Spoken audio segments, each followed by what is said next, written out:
Hi, my name is Brock Christensen. I'm presenting today on Enron and the lessons that we've learned.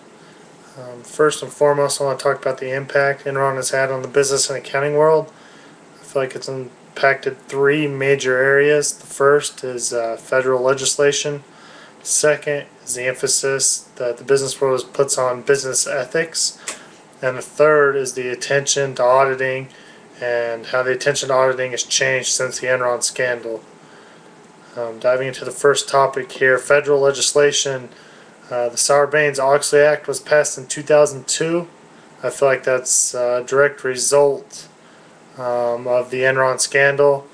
A couple of the main key points in this were that it created new standards and enhanced some of the standards that boards of publicly traded U.S. companies have to follow. It also provided more whistleblower protection to whistleblowers, so employees were not afraid to be retaliated against. They're more apt to come forward and tell upper management about legal misconduct going on in the company. The second act I felt like was really important as the Dodd-Frank Act. Even though this was passed in 2010, is a long time after the Enron scandal, it has two things that kind of make me feel like it's still in direct relation to it. First, it established a Financial Stability Oversight Council. This council is looking out for the investor's best interest, and so therefore it's kind of taking a look at companies, making sure they're not participating in fraudulent activities that will end up defrauding those investors. And secondly, it enhanced the whistleblower rewards and regulations. It took care of the loopholes that employees were taking advantage of in the Sarbanes-Oxley Act.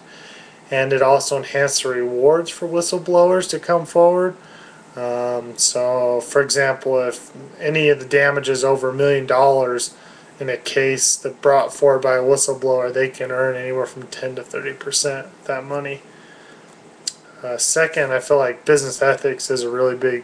This has been really impacted by the Enron scandal. It's really showed the importance of upper management and why they're needed to help provide a ethical culture inside the company.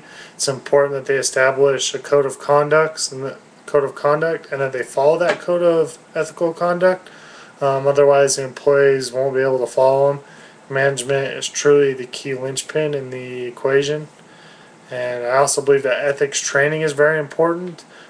Companies need to make sure that all their employees are take part in some sort of ethical training, especially first-line supervisors.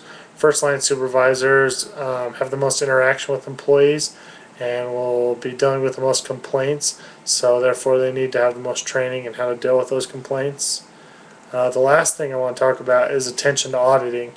It really brought about how auditors need to pay closer attention to where the bottom line numbers are coming from and not that they add up. Companies were getting away with questionable practices such as special purpose entities.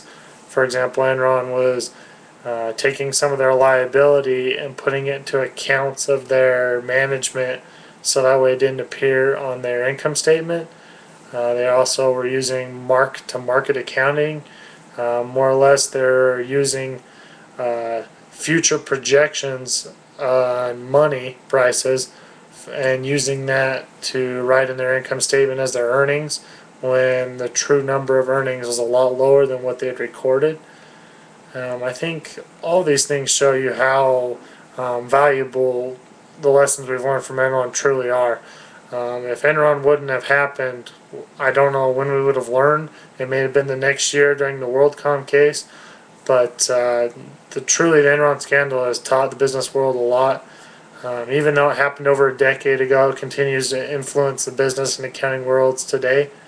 We're still implementing new ideas and practices from the Enron scandal, and hopefully we can continue to learn and make sure that nothing like this ever happens again.